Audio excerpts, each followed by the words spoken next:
And what is up? Welcome back. It is Friday night. You're here with the Average Boys podcast. It's your boy Crispy, and I am joined here with my two dudes, Trigger and Brian D from New Jersey. What is up, my guys? Yo, yo. What's going on, man? What it do? What it do? How's you guys' week? Long, very stressful.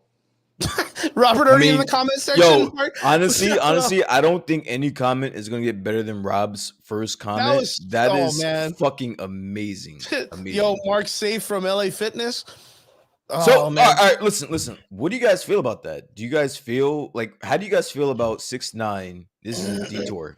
How do you guys feel about 6ix9ine finally getting his due justice? Listen. What do you guys? I think that is like the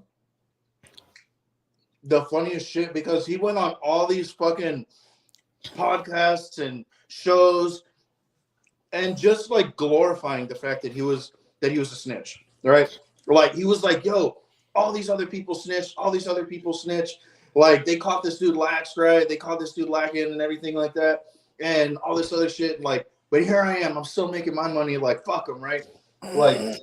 Like I had my own life to look out for, right? And I was like, well, I mean, you know, you're not wrong, but I mean, like, the game that you play, dog, like, they're gonna catch up to you, like, it is gonna come. And lo and behold, bro, in a fucking LA Fitness, dog, beat that ass. All I gotta say is the streets are a wild place to live, bro. That's all I gotta say. But the thing is like, homie got caught lacking, bro. I told Rob, I was like, you know what? Like, more than likely, we're gonna find out that these two dudes that jumped him have nothing to do with the situation. They're just dudes that are like, you want to be a snitch? My daddy taught me never to be a snitch, and now you're gonna get your ass whooped and all that stuff. And it's like, they're not part of the drama, though. Like, it does go deeper than what it is. And I mean, whatever Tekashi's done in his past, like, he does mess with some bad people. And we don't know if he's still connected with bad people or whatnot, but like, those other two dudes, like, going into an LA Fitness, like, kind of with cameras and all this other shit, like, that's a business, man. Like, you know, it's just, when you kind of tie yourself into that, then yeah, I don't know. I kind of feel like those guys are going to get some shit coming to them a little bit later, but I mean, Tekashi 6ix9ine out there just playing games. It is what it is. You can't play games like that and be that famous and not expect some random dude from like Walmart to jump your ass like when you least expect it. What I want to know is, like, where was his like protection, man? So from what I know is that what happened is he ran into some random guy at this gym, and the guy made a slick comment to him and expressed to him that he was part of the Latin Kings. He was part of the Latin Kings, and to which he said, "Fuck the Latin Kings." Da da da. So, old boy called some of his Latin King friends, and they all came through. Yeah, and they jumped. Well, one of them came through, right? I think it was like two of them. Yeah, because what I saw in the video is just he's getting his ass whooped by two dudes, right? Yeah. So recording. Yeah, so it was kind of one of those situations that no matter whether or not he was a snitch or not, he just ran his mouth to the wrong person. He ran his mouth to the wrong person at the wrong time. And this dude's like 4'2", like, he's soft. He ain't about that street life like that, man. Cause but did you see the way they crushed his fucking stomach, dude? That rib stomp, that rib stomp, that definitely broke a rib, or two, or three. He fucked it. Like, I guarantee, like, Tekashi 6ix9ine in trouble. Like, that's like, you can fuck your whole intestines up. Like, that kind of stomp, like, that's. I'm hearing online like that was fake and it was like made up. You cannot fake that stomp. Like, that stomp to his ribs and the way that he reacted, that broke a rib, dude. Like, well, that probably did more. It could have ruptured the intestinal tract because of the pressure. A lung, dude. I mean, that could have, easily hit a kidney or something. Yeah, like that dude put some weight behind that stomp. Like he got that shit. Like he got that shoe close to that dude's spine midway. Like that was an ugly fucking stomp, man. That was like straight. Like that's one of those things that shit'll change your life. That'll make you see God a whole ass of the way. That'll change your life. Yeah, that'll change your motherfucking life right there, man. That'll change Let's your just say his perspective singing career on life. Yeah. You're right. Yeah, that's just that'll fucking change your life hardcore, man. 1000%. I guarantee, like Tekashi never knew that your ribs could do that shit. Yeah, I honestly, I thought that it was fake, but then when I saw the actual footage of him getting beat up, and Yeah, you were like, nah, the that's way not fake. the way that the dude stomped on his rib, that to me was a red flag. That was one of those Anderson Silva breaking his shin moments. Yeah, Against fucking Chris Weidman. I felt bad for him when he got stomped like that. I was like, yeah, that guy's gonna go to hospital. Yeah, Tekashi 6ix9's in bad shape. Because when you're watching it and when he got stomped on his ribs, like you're watching for the reaction. Like he stomped on his ribs and he stopped coiled. He stopped guarding his face for like. Boom, and he just like rolled over. Yeah, because like his ribs were fucked up. Like, wow. Well, yeah. So I mean, what are you gonna do? I like the Martin Lawrence meme. I think that's my favorite thing out of all of this. The one that has Martin Lawrence all beat up, like with the face. Oh, yeah. Dude, I love that one, man. That's my favorite. That was a great episode. But like, I guarantee, like LA Fitness probably gonna get fucking sued out of its mind for not having some type of security. Now, all right, now why is it LA Fitness is? And I've been hearing a lot about this. Like, a lot of people are calling for the girl that let the guy in to get fired. Why is that her fault? What the fuck was she supposed to do? Stop him? I mean, in the process of it, like she's she's not gonna. I don't think it's her fault, but there's protocol. She can't stop the dude, and you can see her in video being like, "Hey, you can't come in here.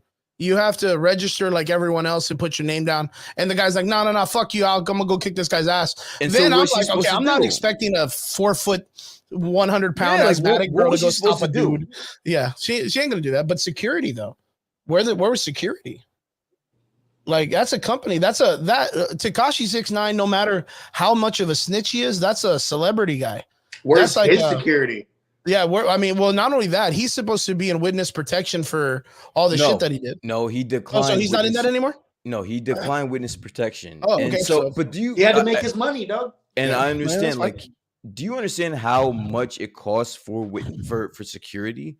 Like, oh yeah, dude, it's expensive. It's very expensive. So if you all right, let's just put this into perspective. Let's say you went to LA Fitness with security, right? Mm-hmm. And realize that there's no one threatening there. It's 11 o'clock at night, 12 o'clock. They went to go get a run in or whatever. No one's there. You're not gonna run into anybody. Yeah. So then you're like, all right, you know what? I don't need security for this place. That's probably what happened. He probably I can see that, thinking that no one was gonna be there, and there was someone that was there, and it popped off.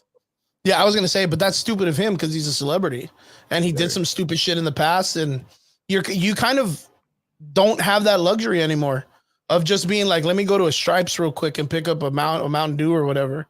Like you don't have that anymore because then you forfeit you forfeit your street life, man. When that shit pops off, if the number one thing that people know you for in the streets is that you're a snitch. Like more than anything else in your fucking life. Like just imagine security. Yeah, dude, you are a rapper and a dude that always has security with you no matter what. Like that, it's so crazy to know that people know him more as a snitch than a pedophile. You know what I mean? Like that's over that. Because you remember that situation that he was in with the young girl, right? 13 years old. Yeah. So, and people put the snitch part over that.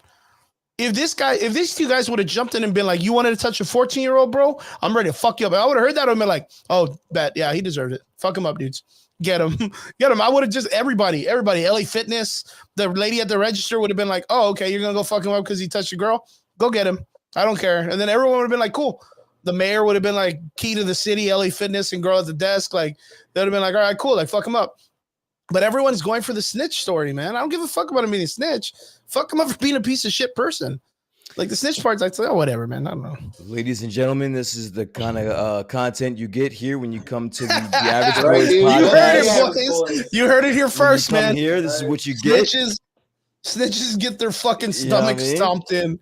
There you go. Yo, the other one was that fucking show, Jump something. Alan 44, Alan 22, or what's that fucking dude's No name? Jumper. Oh, Yeah. Adam No, 22. Oh, dude. And that's because that was a big How do fucking you guys know podcast. about that? Like that's some. I don't even that's know. some- I don't even know. Dude, I okay, How do, you so guys know, I- how do you guys know about that? Like I'm tapped in, but how do you guys know about this? I dabble. I dabble. I dabble. So I got turned on to No Jumper, believe it or not by his wife. Porn. Because not by Lena, but because I porn happened star to wife be, for? like going like just scrolling He's- through YouTube, and I have no idea what the fuck was on my For You page that day. But he interviewed this guy, 1090 Jake, and 1090 Jake is like a white blood. Like he's like 1090 Jake one of is very he's like one of famous. 3 white bloods in the entire fucking like nation, right? And like, dude, he's a full like legit blood member. Right. And I watched the entire show and I was like, well, let's see what's up with with fucking Adam 22. And then I saw some other crazy shit where he got a fucking gun pulled on him. And, and then there's also Sharp on his stuff as well. And I'm like, Sharp. Yeah. I got a story Shark for Tank. it. I know exactly what got me on that show. And that was like these 2 rappers. One was on it and he was sitting in a chair and he's like, Oh, the fight. yeah, man, I don't fucking know you or whatever. You don't know my name, bitch, or whatever. And the guy goes, bitch, what'd you call me? And he stands up and just starts punching him. And Adam 22 is like, oh, fuck. And he just like gets up and walks away. And I was like, damn, that podcast is on fire. Just people throwing rounds. Bro, in you the show. should have seen the Blueface and fucking, was it? Chris on. Yeah, Krishan podcast, dude. She They- did they- ass they- red, like ruined the set. They're wild, man. Some of these fucking people are just wild on their podcast. Yeah. And But Krishan's I'm like, got, we're like, just talking mental comic issues, books so over here. I she's, don't like, think that's ever gonna crazy. pop off in comic book world. Not with us. Who would have knew? Who would have knew? This would have got you guys so amped early on in No, the but- podcast. That's great. What I had heard now is that they're calling out that Adam dude for being inappropriate with kids or some shit like that now, right? So now Yeah. the whole show's getting fucking wrecked. And now there's like a group of like dudes from like other shows that are coming up that are like, yeah, we kind of casually knew, and they're throwing them in the bus, but why didn't they come out and say anything when they found out the first time? So not to kind of turn off our listening viewers or whatever, but just as a backstory. So Adam 22, I'm very interested in this. I am a avid fan of the No Jumper podcast. I listen to all of the podcasts that are on there. There's multiple podcasts that are on that channel. He got into some waters because he's trying to turn his brand into a different avenue, and he started interviewing neo-Nazis and this and the other, but the majority of his staff are African American. They're not with it, so a lot of them jumped ship, and so now he's by himself. He's and fired now- a couple of them on the show. he fired one, but the rest of them quit. He is in a bad spot with his brand or whatever. So listen, it is what it is. But these are the things that you need to watch out for when you're starting your own channel, you're starting your Your own brand or whatever. your own brand and things like that. Like certain things in your past and certain things that you do, especially come to light. when you are trying to present yourself to a, how do I put this, to a Generalized audience, man. not even a generalized audience, but you have a very Census. specific audience that is African American. Let's call it spade a spade. Like Yeah. No Jumper. Well, you have no a particular demographic then. Yes, your demographic is African Americans. Period. Like let's just call it spade a spade. And then when you start doing weird shit like that, it's gonna come back to bite you in the ass, bro. Yeah, most stuff, dude. Most stuff. It's just weird because like I heard like someone else from like that morning show, the breakfast show, like one of the dudes on that show. Breakfast Club. Yeah, the Call Breakfast Will Club. Smith a bitch. I had heard like one of the dudes on that show was familiar with it, like was familiar with Adam 22, like messaging underage people, and he just kind of was like, yeah, like I kind of knew, or it came out that he kind of knew that shit was popping off. That's weird. And in my That's opinion, is like, why didn't that motherfucker just come out when it happened? Why let it cook? Why let it pop off? Why let it get out and then come out and be like, yep, like, Yo, Saul, good shit. Bobby Lee is in some hot water too. I'm so glad that we were talking about this because Bobby Lee is another weirdo. Like I don't like Bobby Lee at all, man. I used to like Bobby Lee and like I used to like him, but after what's been coming out, I don't know. And also, if you guys ever get a chance, I was talking about it on my Instagram. There's a new documentary about Jared from Subway. the Subway guy. I saw you pop out. Yeah. Dude, that shit is cool. If you guys ever get a chance, just take a watch. It's 3 episodes. It's wild. It's oh my god. Honestly, so crazy. I had no idea Hello, what the fuck that sweetheart. guy was doing. It's so crazy when you start seeing a lot of these people that they're not educated or anything like that. They're just coming off and doing like what we're doing, where we start a talk show, a soapbox, and then they start talking about the shit that they kind of like, and it just doesn't sound normal. And then they try to like have to like sell it. It's just really weird. Bobby Lee was one of those dudes like back in the day where I had seen him act a certain way. He made this show, and it was called like what was it called? Kentucky Fried Movie or something. It was like a really offensive comedy show. And there was a bunch, even Michael Clark Duncan played like the big gay virgin. Like it just really dumb shit. And it was very like obscene comedy. And Bobby Lee came out as like an Asian porn star or whatever. And he would come in and like come through a wall. And I was like, oh, this guy's pretty funny or whatever, right? And then I would see he did like a Kim's of Comedy or like an Asian Kings of Comedy, and his comedy shows were pretty good. And then something happened, and I don't know if it was after Pineapple Express, like around that era. Okay. Where like he started just being very awkward comedian, where it was more like physical sexual stuff or being overly just Shocking. awkward. It was like most of his content is just like overly shocking. Some type of like introspective revelation he had from his childhood that was just like shocking. What was it? Like his We're Bad Friends podcast with Andrew Santino or something like that. I forget the guy's name. Man, he's talking about how he sent Kate Hudson and her husband pictures of his dead dad. Because apparently that's like a thing in Korean culture, like to photograph the deceased, right? And he like sent those pictures because apparently he's very good friends with like the Hudsons or whatever. And he was like, yeah, my dead dad. And so they were like, don't send that to me. Like, why the fuck would I want to see that? And like, like, I mean, like he's really, you can really never good tell with, if it's like, a real Tom joke Segura or not. and Bert Kreischer, and then like Joe Rogan, and like. And then, he also just got like broken up with Kalela, his girlfriend for a long time. And like, I think after like his breakup, like things got really weird for him, like really weird. Yo, is that true though? Yosemite Sambo put Bobby Lee used to fuck 12-year-olds in Tijuana. Is that true? I don't know, but you know what? Fuck Bobby Lee. Fuck Jared from Subway. Fuck Adam 22.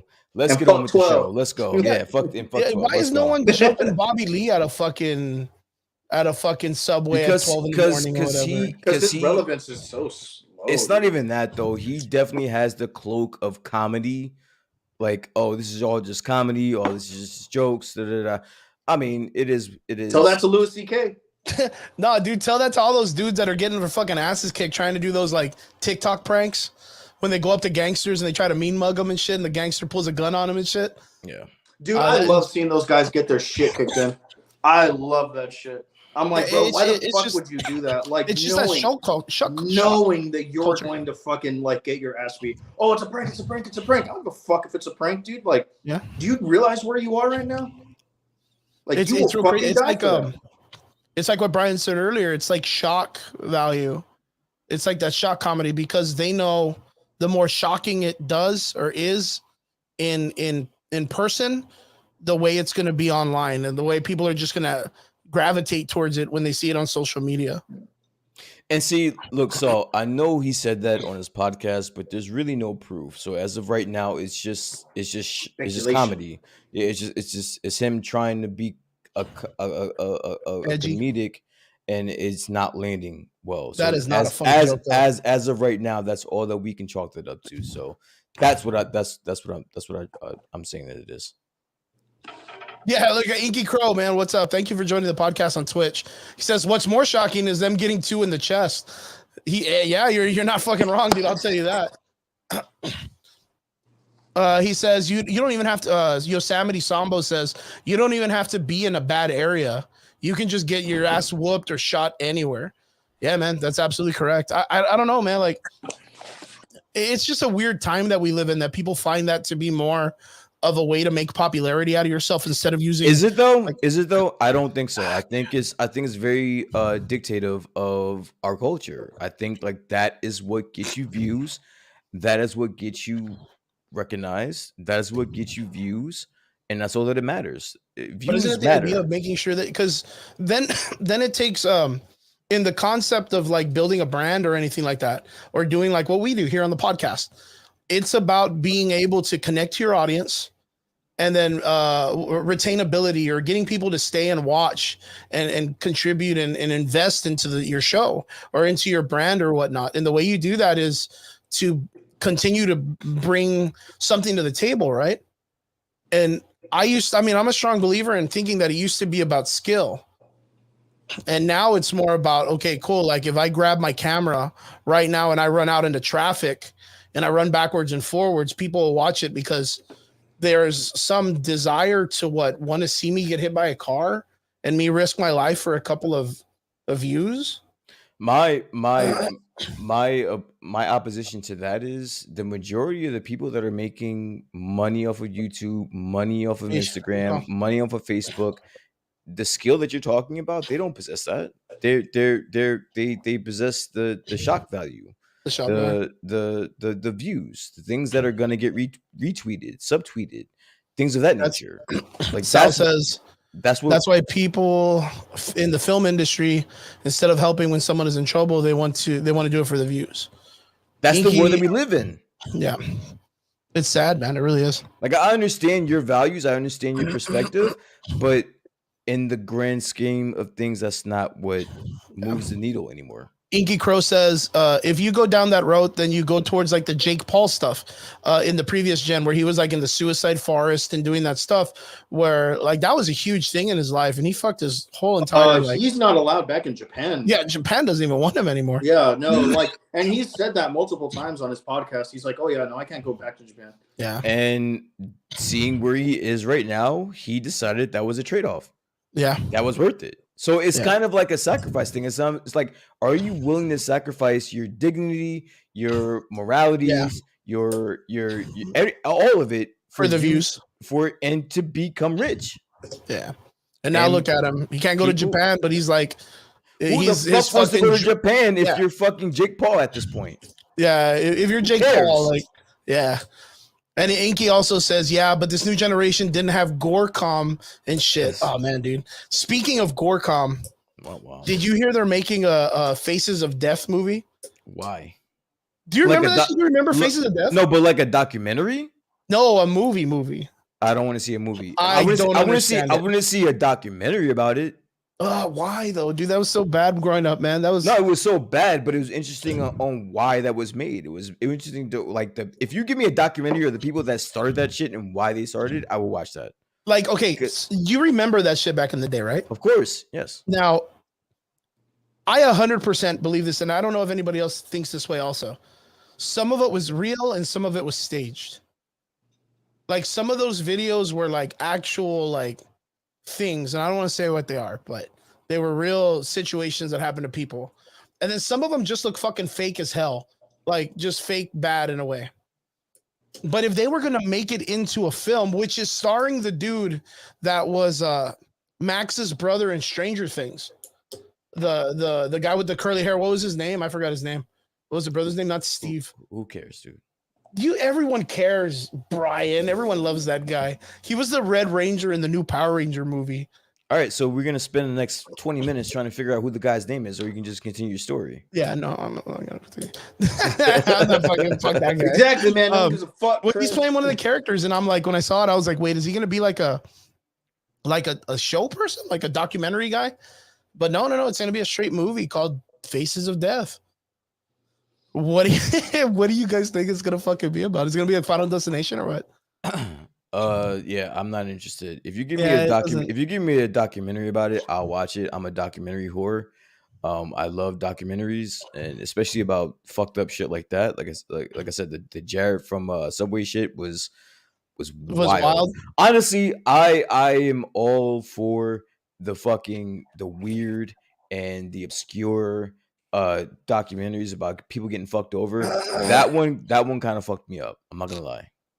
That one fucked the Jared from Subway thing fucked me up. I'm not gonna lie, yo. Wild boys. Oh, his good introduction. Thank you very much. It's Billy. At least with the ability to show what actually happens. Oh, I guess, man. I mean, I'm not really into like, I don't want to see people get hurt though. You know what I mean? Like that's where I hate to see. He had too many Subways. Straight. Wait, what was the fucking documentary about though? The one about the Subway guy, Jared. Was it about all that fucking pedophile shit or what?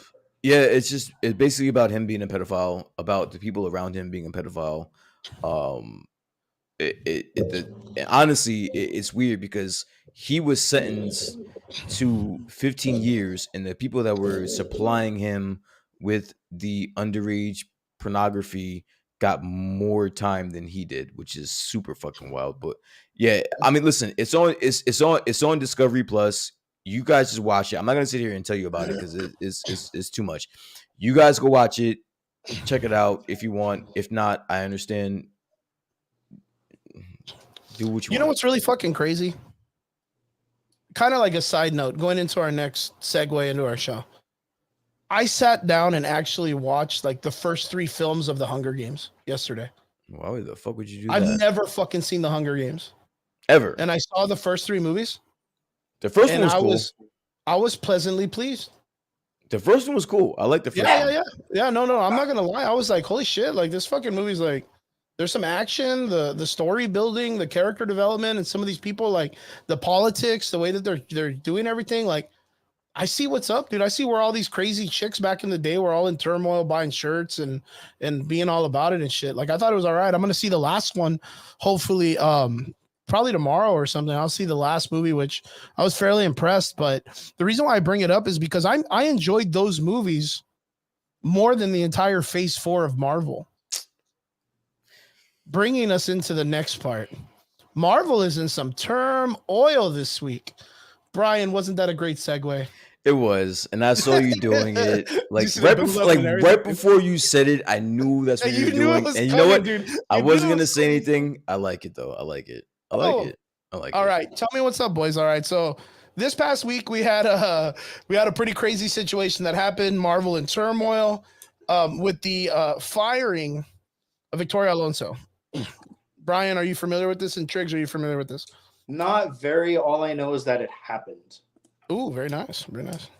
Brian, I am familiar with it. So do you want to lead this? Do you want me to lead this? What do you want to do? Because like I think either one of us can. Well, I mean, you have a little bit more understanding on who Victoria Alonso is.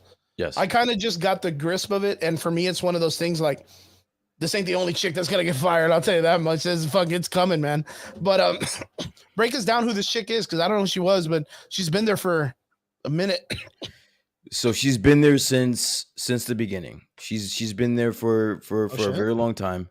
She is literally described as Kevin Feige's right-hand man. She's the second in charge. This is the closest you can get to firing Kevin Feige at this point.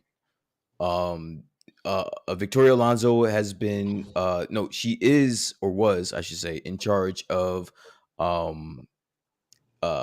the VFX department and also the diversity department when it comes to hiring certain actors or certain people for certain things. So if you want to go down one avenue, she's the reason why you have such diverse characters in the MCU. And then another avenue that you want to go down, if you want to, the reason why the VFX crews are bitching and complaining about having no time to do what they need to do and just being badgered all over the place. So there's a lot of people that are happy to see her go. Oh shit. But I mean, I don't understand. Okay, like how is it that people are good to see her go when she's supposed to be a positive with the whole like diversity and things like that, in the concept of them bringing in more gender fluid or people of color or any of that extra stuff that Disney's been wanting to add? How is it a bad thing? Well, I think this is a very interesting this in itself, this avenue is very interesting because like a lot of people don't feel as though it's contributed to anything. It hasn't really done much to the brand itself. A lot of people are saying that. I won't say that I personally believe in that, but a lot of people are saying like okay, so you were in charge of diversity. What has that done for us in the MCU? Like what That's a good question. what good has that done for us in the MCU? Because that's a really good question, especially since, if I'm not mistaken, all three of us are people of minorities. Last time I checked. Yeah, last time I checked, I'm not exactly the demographic that gets chosen a lot of the time. But Yeah, like in no, the don't aspect come of it, off. like in a breakdown, just real straight up, and this goes out to anybody in the comment section too. Has it done anything for us? Like just in general, like I mean, I'm not saying like maybe if we were actors or maybe if we were like in an opportunity where us being up there like and them needing to hire more people like that would benefit us, but like we're down here, just the audience.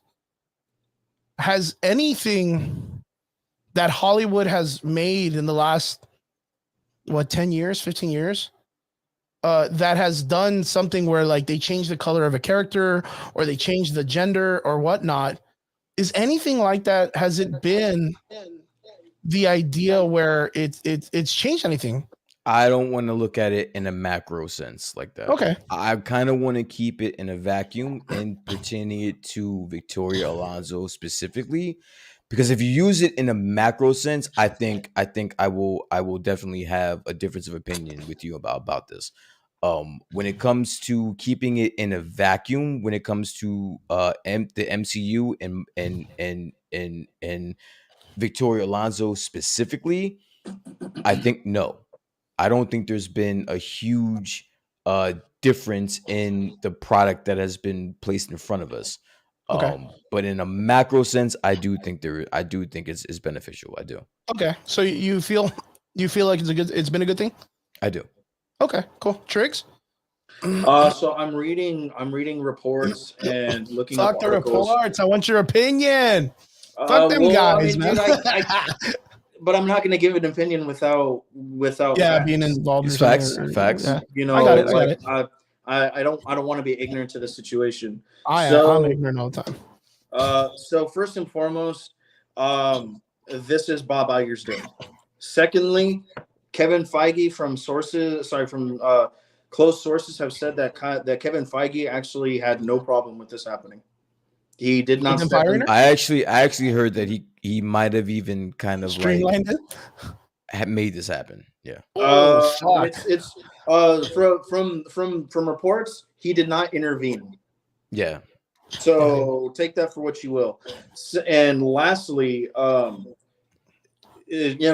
being blindsided by this, but apparently she was being also kind of on the back burner with a lot of stuff that's been coming out since the pandemic.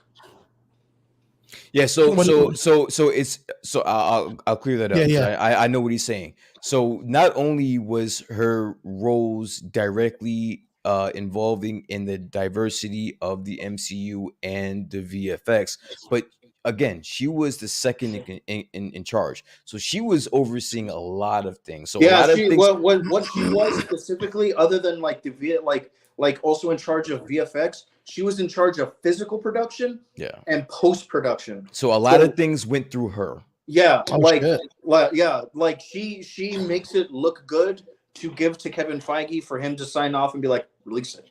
Yeah. So again, was she actually watching the shit she was putting out? Because they all suck. Obviously not. So again, she was Kevin Feige's right hand man.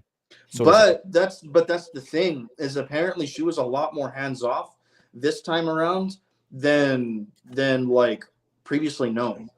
So they're probably just giving her shit, and they're like, "This is the best that we can do," and she's like, "Well, fuck, man. Like, I mean, you can dress up a turd any way that you want, but it's still a piece of shit, you know."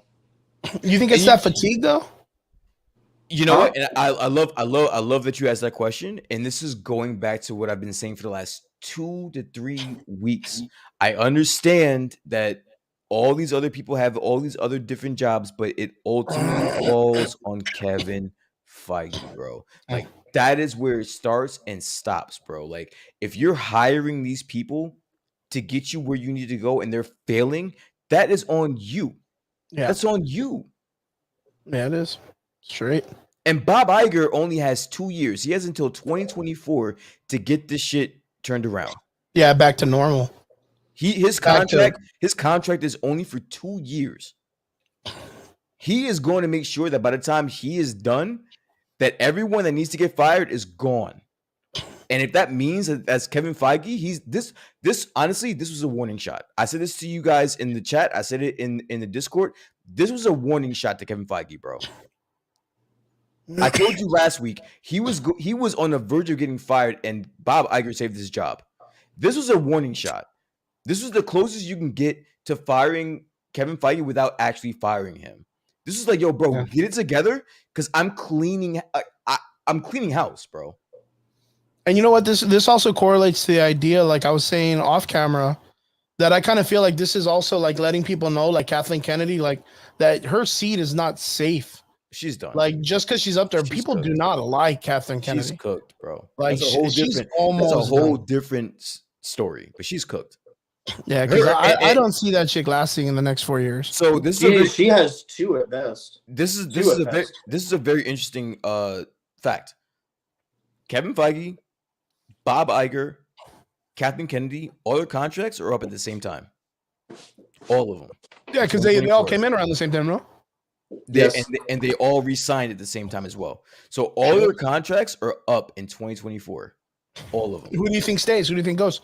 I think Kevin Feige's going to stay. I think, honestly, if anyone stays, it will be Kevin Feige. But I don't know, man. I don't know at this point.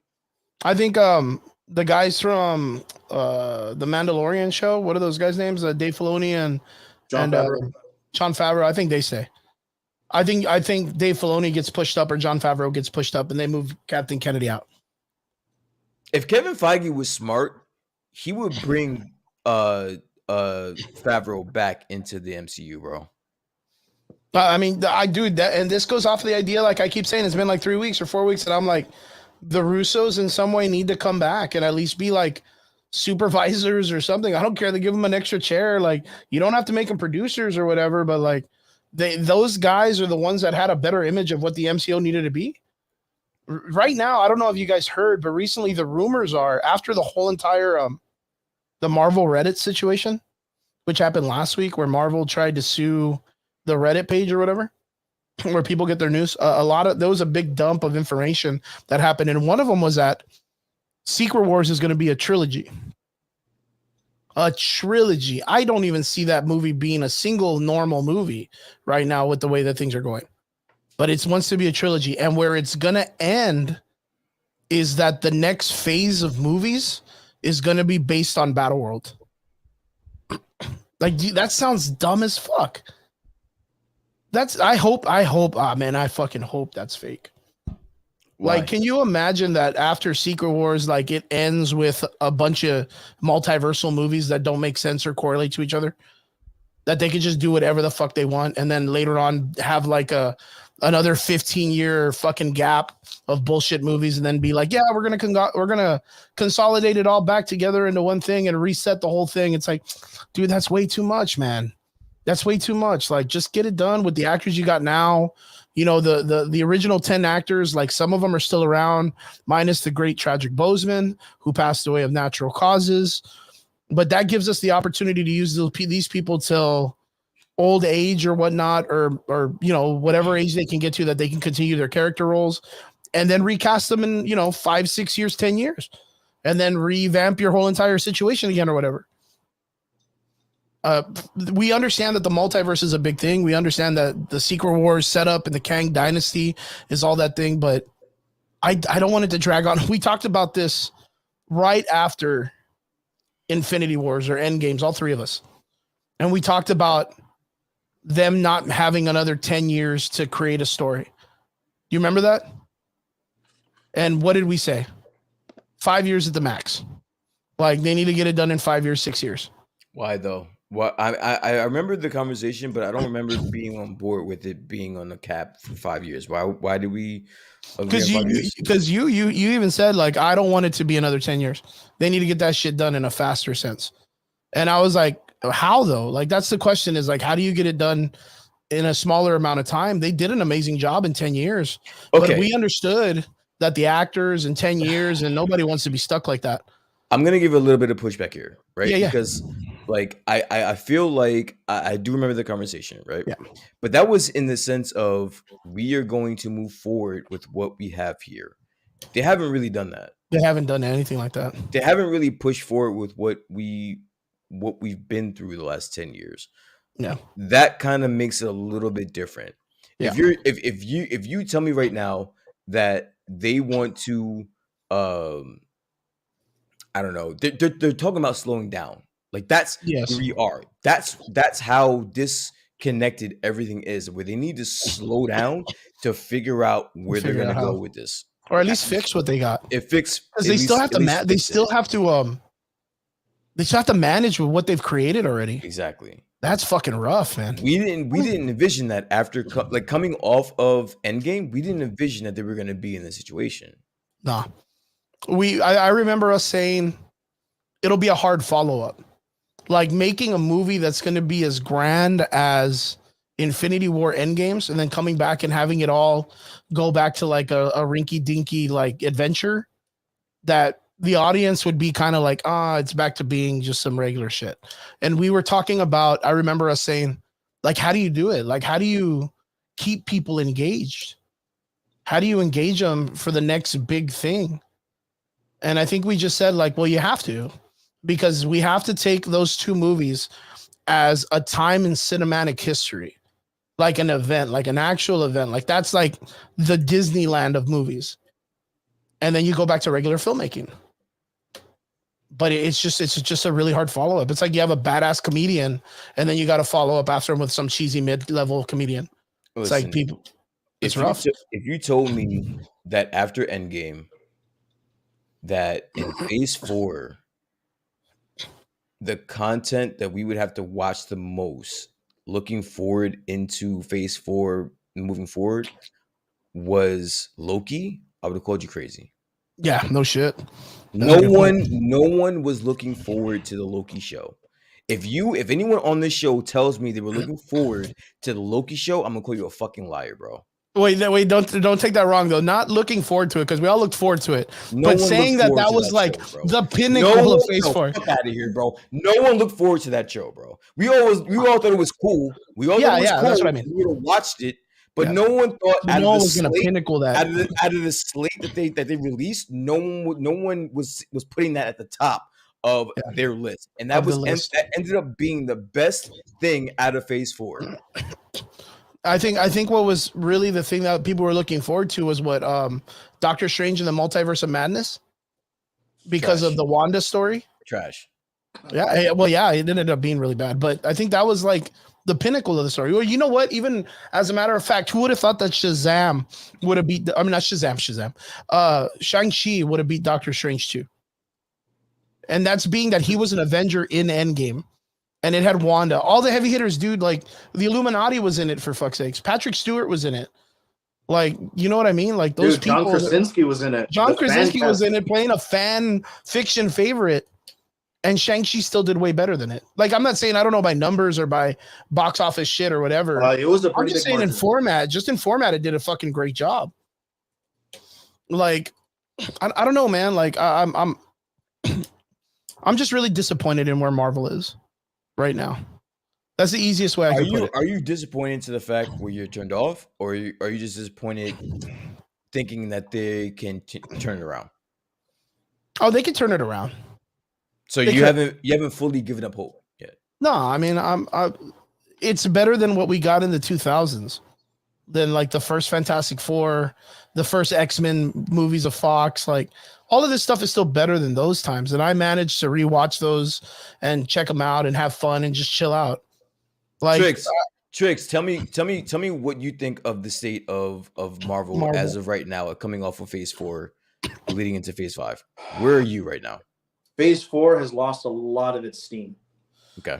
A lot of its steam. And you know, like I know that it's super popular to shit all over Marvel right now.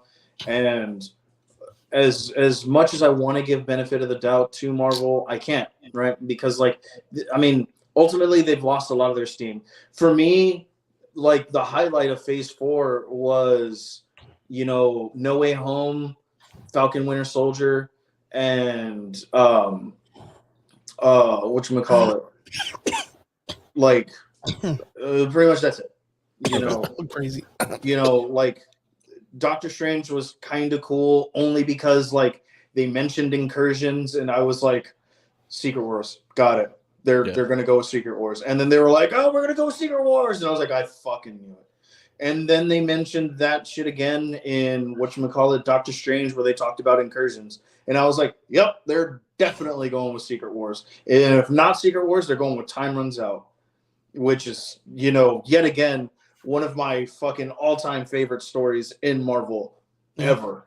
You know, Secret Wars and Time Runs Out are like, to me, pinnacle, top-notch storytelling when it comes to Marvel. So, Trix, let me ask you, how do they fix this? Let's say you were on the writing board, let's say they were coming to you, hey, Trix, how do we fix the state that the Marvel universe is in right now? What would be your best advice to them? What would you say? Is to go back to their original format of giving us stories that had more impact on the character itself instead of the overarching story. Okay. Because you started noticing that with Winter Soldier, where Winter Soldier started to like come into like, okay, there's a lot more in the world going on and stuff like that. And I get it, right? At that point in the storytelling, you know, verse, they needed the world building. So I understand where they were coming from. My thing is that why not go back to the original format of telling the story about the character, make it impactful, and then give us how all of them come together in a single story that involves a lot of them.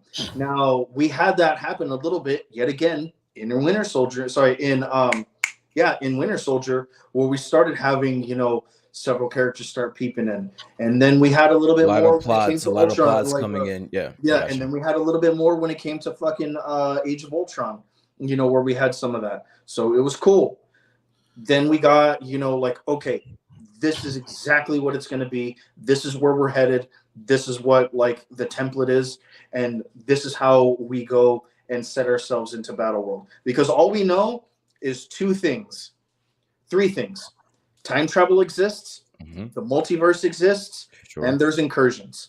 100%. Past that, no one knows a fucking thing about anything. They haven't built on anything in Phase 4. Chris, I want to present you with the same question. You are a writer or an executive producer in Disney, and they're asking you, what would you do in the MCU to make things better? What's your answer? First, I would go and try to find a backbone team that can give me a solid lead up, a pathway to our eventual ending event, which would be Kang Dynasty or Secret Wars, and have everyone on the table and see the pathway. And then ask people, okay, now that we understand where we're going to go, and it's not just, hey, let's just let every director do whatever they want and sprinkle in whatever they need for that moment to be effective, and everyone is on the same game plan. Let's now get the writers involved. Bring in a group of writers that'll start to develop stories for each one of the characters on who's going where in the next setup. Okay. And then from there, of course, bring in, you know, the CG team, ask them what we're capable of doing and what we're not capable of doing in the amount of time that we have, and go from there. Because I think what they've done now is, instead of having a bare bones team of people, like I've always said, like the Russo brothers, when they wanted to get to the Avengers, they brought everybody into a big room and they laid everything out on the table and they said, this is what we're getting to. How do we get there with these films? And everybody came together and laid out plans. Hey, well, we could do this. We can sprinkle a little bit of that in the cross story. We can do a movie solid with no information about the full end. But then at the end, we can bring in someone to do a post-credit scene that leads up to that story. But the entire story by itself has nothing to do with the end game or the Avengers lead up. It's just those little parts that feed to that. My thing is, I think there is no backbone other than Kevin Feige. So everybody finishes some shit and goes to Kevin Feige and goes, hey, what do you think of this? And he's just like, yeah, I guess. Yeah, sure. Like, did you put Kang in it somewhere? All right, good. Like, print it or whatever. Like, he doesn't want to deal with that shit. He wants someone or some people under him that do that for him. And then they go to him and say, hey, look, this is what this person brought, this person brought. This is where it leads to. And he says, oh, cool. That sounds great. Sounds like we're going in the right direction for everybody. I think that's what Marvel is missing. See, part of me believes that he deserves the right to do so at this point in his career. Yeah. But then at the same time, another part of me is saying, yo, fuck you, because all you're doing is bringing in these Rick and Morty fucking writers, and they're fucking your shit up for you. Yeah, they're trying to take the easy route, and they know that they're about to jump into something like the multiverse stories, right? And they know that through success of the rankings and numbers and stuff, that Rick and Morty, highly successful in maintaining a multiverse story or situation. And they're like, dude, well, if these guys can do it, I mean, fuck, who else? We don't know anybody else that can do this. You know what I mean? Yeah. And that's bad to go with. That's fucking horrible to stick as, because those guys are more comedic to the idea of making fun of what a multiverse can do, rather than making it a coherent story like a masterpiece. Like something that's going to be like James Cameron writing something about the multiverse. You know, I don't know, name any director that makes fucking amazing movies and have him do the multi. I mean, look at that. Everything Everywhere All at Once. Yeah, Steven Spielberg writing something about the multiverse. Like, you think about it and you're like, damn, like, yeah, that'd be pretty cool to see those guys write something in that nature. Like, I don't know, like, there's just something about it. Yeah, I just think that for me, the biggest letdown in Phase 4 was Doctor Strange in the Multiverse of Madness. You had a big opportunity there to expand, to really play with it. to really expand what you guys had already, and I don't think they really did that. And that was at the helm of Waldron. And Waldron just got re-signed to do more projects. So I don't see where any of this is going to change. That's my issue. And again, that is falling on Kevin fucking Feige, dude. Like, I hate to say it, dude. I hate to say it. I love Kevin Feige. I love him to death, dude. Are you sure? I do. I swear to God, I do. But it might be time. In the comment section. It might be time for him to go, bro. Well, I mean, you know what? It's not even that. I think Kevin Feige's still good. He's not good. Like I said. He's not. You can't put out Phase 4 and say that he's still good. Mr. Betancourt, I would have to say, what has been done with this, with the Dark Tower series since what, 2016? Stephen King. He's like, fuck it, give it Stephen King control over the multiverse. I was like, yeah, the Dark Tower. No, because like, if you know anything about the Dark Tower series, it's very multiverse like. Yeah, of course it is. Yeah, it's all the Kingverse. Well, like, it's actually very, very based on Arthurian legend, and stuff. Yeah, so like, you know, Knights of the Round Table and stuff. But yeah, there's a really big multiverse, like when it comes to Dark Dark Tower like universe. and stuff Okay, like so that. let me ask you a question. Do you have more faith in Stephen King or fucking or someone The from Dark Tower movie sucked.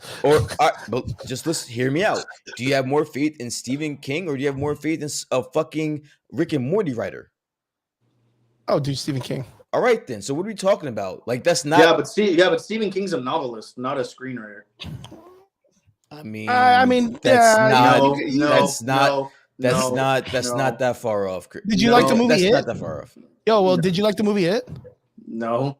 You didn't like any of the new movies, the recreations, The No. Mist. You didn't like There you anything go, from Mike. I was gonna say like Triggs, Yeah, you're bugging. he has Triggs, a fuckload on his list for you're bugging. for even though he's a novelist, he's not going to be some slouch about writing a. It's not you're hard for bugging. him to just make it into a script. But he ain't the screenwriter for The Mist, Salem's Lot. I would say he's not a director. Like you don't put him in back of the camera, but you just bring in a better director. This is the one. This is like a very rare occurrence where I agree with Michael Betancourt, bro. Like I am on board, dude. Like I'm with you, dude. I'm with you, man. Yeah, but I'm gonna have to disagree with you guys because they brought in fucking Sam Raimi and they couldn't save it. So I don't know if you guys know that Sam Raimi is like hands down a fucking fabulous director, and he could not save Doctor Strange 2. Calling him a fabulous director is a gross overstatement. Sorry. Yeah, he's fucking amazing. He does an amazing job for what he does. No, he for what he does. He does not do a great job in the MCU. No, he didn't do a great job in the MCU. No, that's what I'm saying. Like, but as a director, like that's just saying, like, it's just peas and potatoes. Like, he's a director. He can make movies. Yeah. But for some reason, he couldn't make a Doctor Strange 2 movie work. And I guarantee he had a huge draw. You know why it didn't work? Because when you go to see a Doctor Strange movie, you're not looking to see a fucking Sam Raimi film movie. That's why it didn't work. I mean, I get it. And we all took that leap of faith. Yeah, because of the horror aspect and we took that leap of faith saying, "Oh, maybe they can make this work." Yeah, maybe they can work. It didn't work, bro. And that I don't know who to blame. That I mean, is that Kevin? Is that Kevin Feige's fault? Feige. I've been saying it for 3 weeks now, bro. This is the guy it starts with and ends with. I think it's time, and I again, Triggs kind of called me out on it. I love Kevin Feige, bro. Like I appreciate everything that he's given me thus far, but it might be time. It's about time. It might be time, dude. Yeah, it might be time. It might be time, dude. But what do you think it does? Can you imagine right now if he jumped ship? That would be horrible for Marvel. How worse can it get, dude? Where exponentially. Yeah, I was gonna say where like everyone loses face in Marvel. How when in phase 4 your biggest thing was a fucking Disney Plus series that no one was looking for in fucking WandaVision and fucking Loki. He goes to DC, Cacho. Honestly, man, like even though you say that, I mean their biggest release so far has been No Way Home. All right, but which one did you enjoy more? No Way Home. I forgot. Yeah, but that's Sony though, man. That's No Way Sony. Home. Don't get me started. We're not gonna do this. We're not doing this today. Yeah, we're not doing this today. Man, I shit all over that movie already. We're not doing this today. Me and Chris disagree with you on that, but I think as a consensus, it's okay to be wrong, gentlemen. It's fine. That was a great show. Listen, that's fine. That was a great show. That's fine. But I think the consensus is that WandaVision and Loki probably the standouts unanimously in phase 4. Am I wrong about that? No, I won't. You're definitely not wrong. I would have to say personally that WandaVision was the weaker of the two, even though the consensus really is that WandaVision was absolutely perfect. Yeah. Don't see it, but okay. Hey, well, what about Wakanda Forever? Wakanda Forever went really well. Yeah, I mean, Wakanda I thought that was also a good movie compared to Doctor Strange 2. Like, Brian, come on, for real, dude. I wasn't a big fan of Wakanda Forever, dude. Like, it had its moments. It had its moments. It's true. But it was kind of bad, dude. The thing is I just feel like you can literally tell that Marvel like cradled Wakanda Forever more than any of the other movies. Like they wanted it for it to work. Like they put all of their like eggs in a basket for that movie to be successful. Yeah. And I just think that the way they handled it, they could have done it a little bit different. But Riri Williams, I don't think she was a good part of the movie. Namor was an interesting standout as a character into the Marvel universe. I just don't know what they do with him from here on out. Yo, but is this what Marvel expects us to do at the end of Phase 4? Is to pick the bad apples and think which one is You have to, the yeah. best? Is the That's what best they're tasting expecting. one? They're just dumbing down the audience. That's not the when. So then what are we doing then at that Yeah, point? that's what we got. That's what. And if you don't like it, you're a Nazi, or you're some type of asshole, or some type of degenerate that doesn't appreciate works of art, or inclusivity, or some stupid shit. Like, you can't just say the movie just is stupid. Like, you can't just say someone did a shit job, because the accountability is never there. The accountability is never there. As a matter of fact, fuck it. Let's jump to the next subject because it correlates. I went to go see Shazam 2. And I even spelled it wrong because I don't give a fuck. Tell me I about had it it. 2 ways. How did fuck that movie? I don't care how you spelled it. Tell me about it, yo. Fuck that movie. You know what? I liked it. I thought it was all right. Everything in that movie. I'll spoil it, dude, because I'll spoil it. And you want to know why I will spoil it? Because no one's going to watch it. No one's going to fucking watch it. It's done, dude. It's done. Even the fucking company's already like, the numbers are already out. No one's watching that movie. But go ahead. Look, I'm going to tell you 100% where this movie went wrong. This movie went, because this is a beautiful family movie. They are not wrong that it's a good family movie. It's a family movie. I said that. It's a beautiful fucking movie. But you know the problem is you have fucking 19 Superman on film doing 19 Superman things. And you have another asshole that's like, well, I want to fight Superman and I don't want to be in that movie. But there's fucking 9 other Supermen in this film. Everyone has goddamn Superman powers. That's not entertainment. That's boring as you know what they did in this movie? They started the fucking movie off with everybody with powers. And for them to have a good finale, they removed everybody's fucking powers and left the main character with his powers. Why the fuck? And then at the very end, when he comes back and gets magic, he gives everybody their fucking powers back. Bet. Why? Why give them their fucking powers back if that's the part of the story that you want to remove? Like, okay, first Shazam movie was fun. Everybody liked it. So fun or whatever. Woo! Who gives a fuck about the Shazam family? Like, straight up, I want to ask, like, did you really come up to bat when all the brothers and sisters got the powers? I'll play ball. I was kind of looking forward to a Shazam 2 that kind of built on the family aspect of everyone with the Shazam power. Yeah, I was. Who's gonna stand up against them? Who cares? Like, I mean, that's your job. I don't know. That's their job to figure it out. In the DC landscape that's gonna win a box with fucking 7 dudes with Superman powers. I mean, Black Adam, but I mean, Black Adam by himself. I mean, I get it. He wants to fight Superman. I'm cool with that. Or he wants to fight Shazam, or doesn't want to, but he doesn't want to fight Shazam. Rob, hold that thought. All fucking 8 of his family members. I'm about to be on autopilot until we get to that point, because that's where I'm gonna explode. But look, all of it's dumb as fuck. I'll straight say it. All of it's dumb as fuck. Look, Shazam's problem is that no one knows or has any idea what Shazam as a character is about. The only thing that Shazam does very well is he works really, really well with just the Justice League. Yeah. By himself, fucking garbage. There's nothing for it. You got to have him fight a wascally rabbit, or you got to have him fight some stupid motherfucking villain that's a centipede with a helmet or some shit. Some just stupid, unrelatable shit. You're never going to be like, wow, that's really cool. Wait, I'm not going to let you just gloss over. Yeah, you're going to hear me say, because there's literally a wascally rabbit.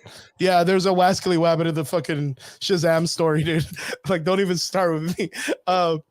But like, that's what it is, dude. Like, his character was like a Rin Tin Tin, old school 1940s Superman cartoon character. There was never a thing until like kind of like in recent comic books. Actually, I'll tell you where the switch was. Come here. Tell me. Kingdom fucking Come. Kingdom Come for Shazam was probably one of the most awesomest fucking Shazam stories. Because it put into surface that Shazam could stand up to Superman. And like literally come to fucking like almost like cripple his ass, because that's where they came through that Superman has a weakness to magic. The Rock has a contract that states he just can't lose. Like that motherfucker always has to win. So he goes into the Justice Society movie as Black Adam, and what does he say? Yeah, I'll do this movie, but I got to be the biggest actor on the shot, and no one can tag me. So he's literally just beating the shit out of Hawkeye, Hawkman or whatever. Doctor Strange or Doctor fucking what's his name? I fucking forgot it. Dr. Yeah, Fate. Dr. Fate is like taking his helmet off, making jokes, cracking little knickknacks here, trying to tell him like be the Black Panther, show him who you are moments or whatever. Yo, I'm sorry. I enjoyed Black Adam, dude. There's nothing wrong with that movie. I enjoyed that movie. But the problem is Tricks. Did you see a movie? Did you see Black Adam? No. Oh, Black Adam? Yeah, I saw it. Did you like it? It was not. It was okay. Horrible. Yeah, you see, like it's in the same boat. Like it's just one of those things that it's cool. It's The Rock playing a character. Like The Rock isn't a draw, dude. Like the guy just literally, I would have liked to see him without a leg, like the other movie. Like show me something that he's got some turmoil in him. This movie was like, My biggest thing about the Black Adam movie, and I'm glad that I got to see this, because you kind of see it, except it just didn't happen that way, was so originally in the comics, it's it's Adam Tet and his son who get powers, right? It's the two of them.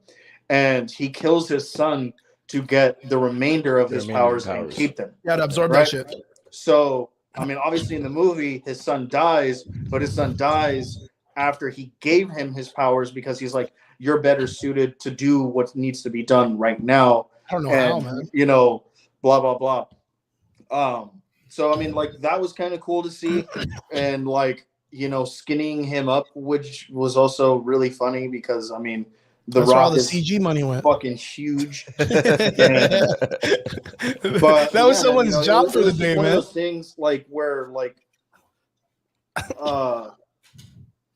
the story felt very dragged after a while. I was like, dude, if I'm Black Adam and I'm trying not to kill people, there's a lot of crushed bones that I'm just gonna where's this? I'm not telling you.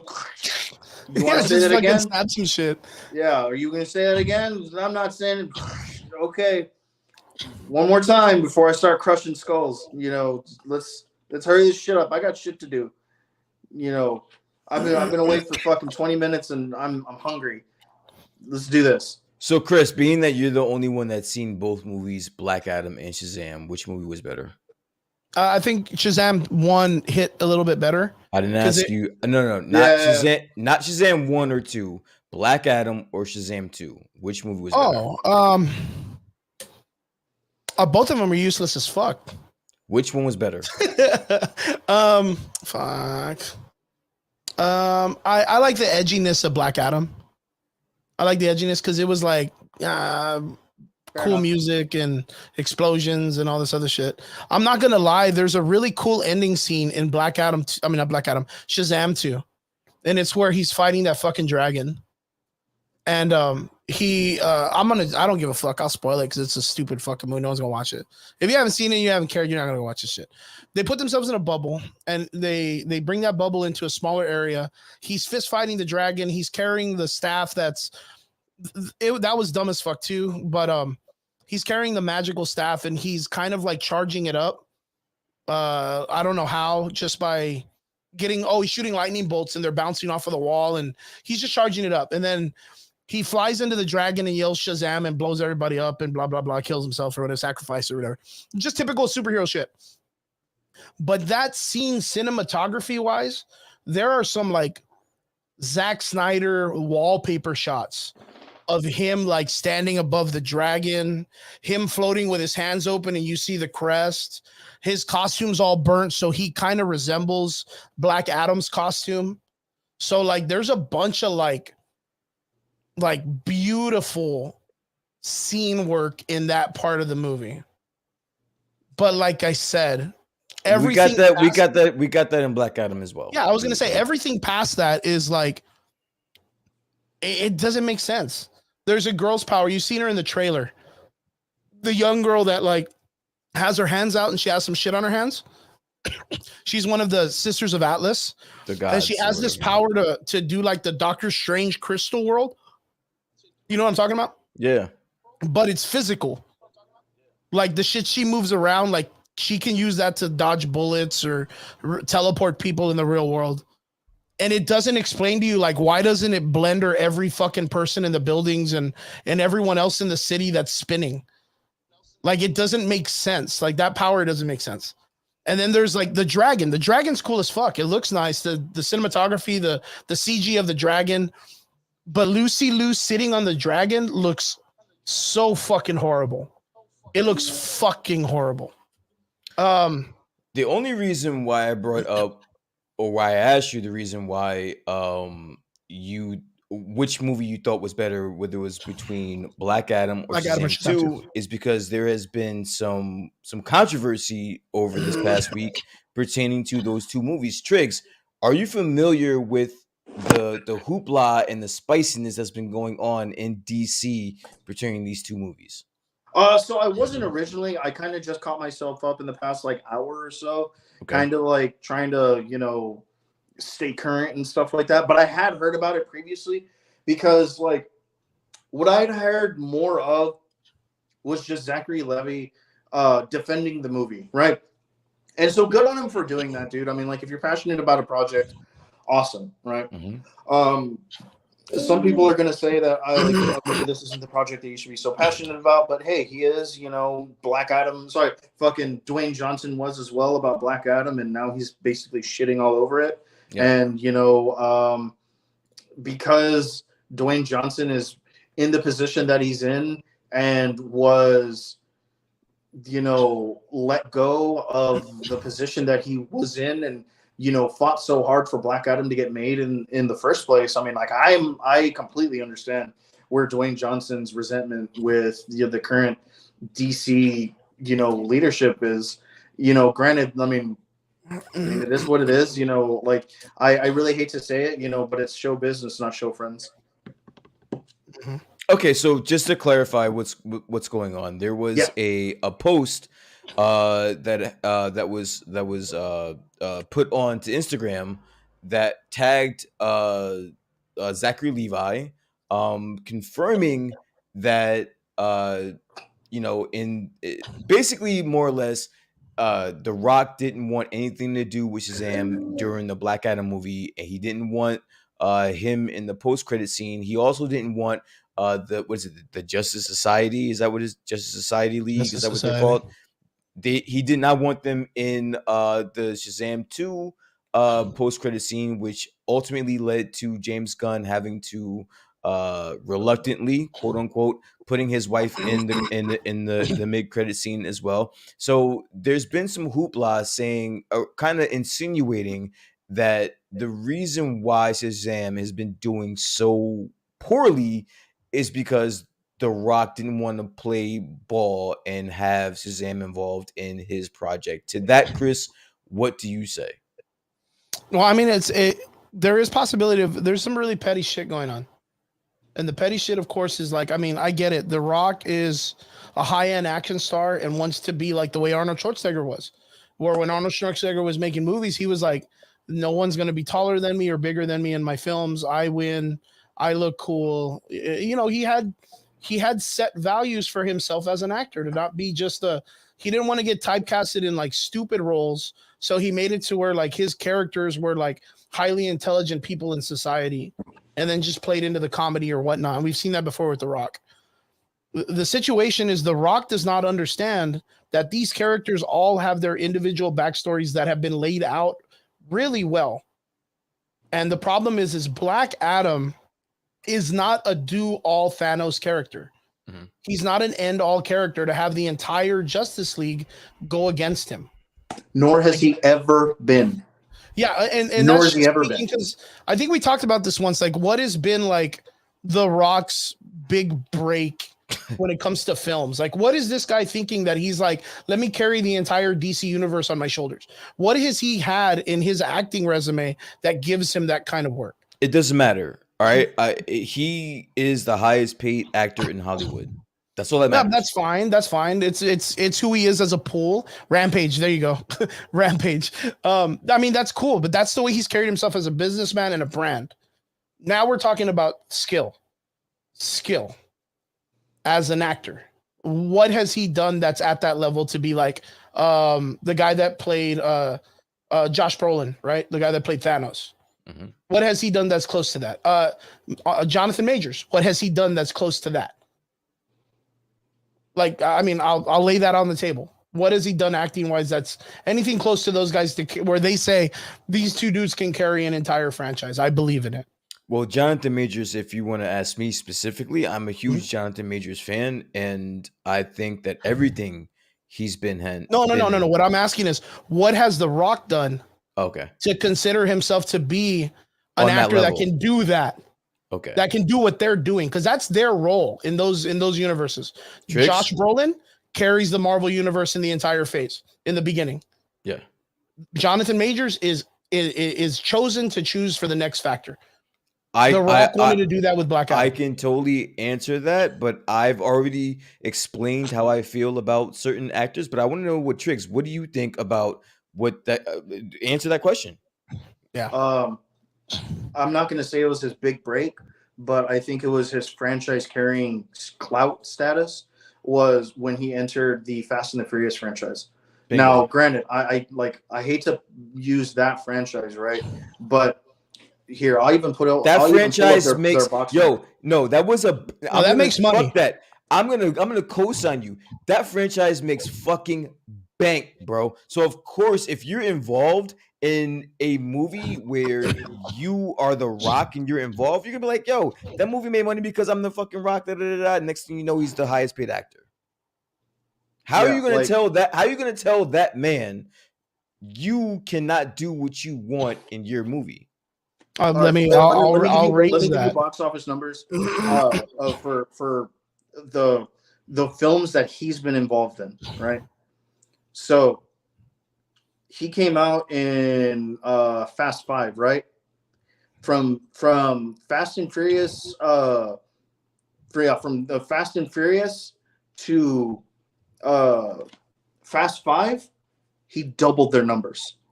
It was at a little less than a little bit more than 100 million. He brought over 226 million. Fast 6, 238. Fast 7, 353 million. Now, Chris, you're an executive producer that's making movies, and you want to make a movie with The Rock, right? And you go to him and say, hey, I want to make this movie with you with those numbers that Triggs just said. Oh, yeah, dude. You are bending over, right? You're going to actually hand The Rock the lube and allow him to do what the fuck he wants to do at that point. Yeah, you're absolutely correct. I'm going to look at it and be like, hey, man, he's The Rock. Let's get it. And then I'm going to see what he produced with Black Adam and then see the numbers and see what it came out to be. And then be like, hey, you know what? Get the fuck out of here. But you didn't know that beforehand. So no, I didn't, but I learned my lesson. So this topic that we're talking about happened during the making. Yeah, the rundown is so good. During the making and prior to the release of Black Adam. You couldn't tell Dwayne Johnson anything at that point, bro. Yeah. I mean, it's just one of those things. Like, after Black Adam came out, you saw he did not have it. Like, that's just what it is. And I don't even think it's based on The Rock. I think it's based on the DC universe just struggling to kind of stay up afloat. I will agree with you. But the thing is it, like I said, when it comes down to it, them hiring The Rock does not associate with the idea of them needing people with skills to build. And if I was going to tell you, if both of you were a director and I brought you The Rock and Jonathan Majors, who are you going to choose to act out a role? Fair. That's not Why is fair. that not fair? They're both actors. They're both actors, and The Rock's the highest paid actor in Hollywood. They're both actors, but one is better than the other. So that's not fair. Look, let's not be too mean to Jonathan Majors. I know The Rock is good. Okay. But look, it's just one of those things. Like, The Rock, after Black Adam, should have just been like, hey, you know what? Like, all right, I did my chance. You know, let's try to save what we can and let's do some shit because I got some bills to pay or whatever. And in the opportunity for Shazam to work as The Rock wanting Black Adam to work, he should have played ball. Because I don't think anybody cares to see The Rock fight Henry Cavill. But I think that there's a line for people to see Shazam fight Black Adam. I would have seen Black Adam fight Henry Cavill. Yeah, of course. I mean, it's Henry Cavill. I don't want to see it for The Rock to fight him. I just want to see Henry Cavill and Superman. All right, listen, enough. Let's give the people what they actually really want to fucking hear, bro. Like, was this some bitch shit that Zachary Levi said that shit on Instagram, bro? Was it some bitch shit? I think it's petty between all of them. I think they just need to quit their politics shit and just run it. Like, just run what they need to run. The thing that I was more disappointed with was that DC as a company was like, yo, look at Tom Cruise, love the Flash. Like, right on opening night of Shazam 2. I thought that was fucked up. Tricks, I thought that was real fucked Tricks, up. was that some bitch shit that Zachary Levi co-signed that Instagram post burying The Rock in what he did? I'm not going to say that it buried him, dude, because, I mean, to be completely fair, homie's already dead. You know, if anything, this is just putting more dirt over him. He's throwing more dirt on him. Yeah, like, I mean, like, you know, flip him over. I was about to yell at you. Like, what do you mean I didn't bury him? But now that just poking him with a stick already. God damn. Right. You know, like, I mean, like, if like Brian loves to say, if we're gonna call a spade, you know, he's just pouring more dirt on him. You know, he's definitely pouring some more dirt over him. All right, you know, like, I mean, what Zachary Levi did, I thought it was like, wow, bro. Like, I mean, I get it because, like, yeah, dude. I mean, if you're gonna like, well, you didn't put me in your movie, why the fuck should I even mention you in mine, punk? Yeah, then, punk. You know, like, why? But it makes more you, sense. Like, why? Because you didn't want to have family friendliness in your movie. Fuck you, then, punk. It made more sense to have Black Adam and Shazam than anyone else. They brought in fucking Gal Gadot, and then when they brought her in, you guys would have laughed your fucking ass off, dude. Cause it's funny, dude. It's funny the way. My ass off thinking that they thought that was gonna get people into the fucking movies to see that movie. So the first part is like the Wonder Woman scene. There's two of them, and the first scene is like mid movie, where Billy Batson is having a dream that he's on a date with Wonder Woman, and they're kind of like at dinner, and Wonder Woman's asking him about joining the team, and he's like, "Well, what about us?" and all this stuff. And then Wonder Woman's character stands up and walks away, but you don't see her face. It's like the Superman callback. Like the Superman in the first, shit, yeah, like the Superman callback. And then she's walking away, and he's like, "Wait, don't go! Like, you know, there's so much I want to talk to you about, like us and all this stuff." And then all of a sudden, like the Wonder Woman turns around, and it's fucking Dijin, or what's his name, the fucking wizard guy. Like his face is on Wonder Woman's body, and he's like, "Billy Batson, you gotta be aware the sons of the daughters of Atlas are coming." And he's like, "What the fuck?" And he stays Wonder Woman the entire scene. It's so stupidly funny. Like, that was like, for him to be a sport to do that was hilarious. Yeah. But then at the end of the movie, after everything's kind of run and done, we do have an intro of Gal Gadot coming out, and she looks so tired, like just so fucking tired. Like, you could tell she practically didn't want to be there. She didn't even do like makeup. Like, you know how like sometimes they'll hide this, like this part of the eyes. Mm-hmm. Like, she just looks so tired. And I don't know if it was during like the fucking like her pregnancy. Like, I know that she had a baby around that time. So I don't know if it was roughly around that time period in her life that maybe that's why she was a little tired or whatnot. But I think that there was a lot of missed opportunity for the Wonder Woman story also, because what would have made sense is in the first movie, he breaks the staff of magic or whatever, and then he leaves it there. And then that's like the whole thing. Like, that's how the Sisters of Atlas get the staff, is that he leaves it there and they just take it to a museum. And it's like, well, that's fucking stupid. Like, why would you leave like a fucking nuclear weapon in the middle of a fucking, what was it, like a carnival? Like, why would you just leave that in the middle of a carnival, even if you're a fucking child or whatever? Someone had to be an adult and be like, yo, don't leave that staff there. That's dangerous for people. And he has the wisdom of who is Solomon. It? Yeah. He has the wisdom of Solomon, the whole joke. Which I don't even understand. And like nowhere in there, he like, maybe I should go pick that Maybe up. I should pick this up. Well, what happens is like they pick it up and they take it to a museum, and then the sisters go in there and fucking kill everybody in the museum with the power. Like, they just fucking nuke everybody. And in my mind, I thought it would have been way more cooler is if that staff ended up in Diana Prince's museum, and then she puts it out like in the museum. And then that's why she shows up at the end, because she's like, hey, I made a mistake. I should have come to fix this, but I see that you got it. You know what I mean? Like that would have been like, oh, okay, cool. Like she had a reason to be here. But like, yeah, it's just it's really weird the way it all kind of pops off. I think the movie just like, Let me for ask you what a it's question, worth, Chris. and I think I said this to you earlier, I kind of feel like DC allowed Zachary Levi to run this movie the same way Ryan Reynolds ran Deadpool. Yeah, But except Ryan Reynolds was Deadpool was way more successful. Let me ask you a question, not work Chris. out. Chris, after you watch this movie, during the end credit scene or at any point during you were watching this movie, did you say, "Hey, this movie would be way more cooler if I got a scene that involved the Justice Society League"? No, not at So all. what the fuck are we talking about then?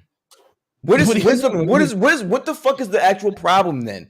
If you're telling me that the movie that you saw would have not actually made it cooler to see the Justice Society League, what the fuck was the point of Zachary Levi doing that then? Well, I mean, okay.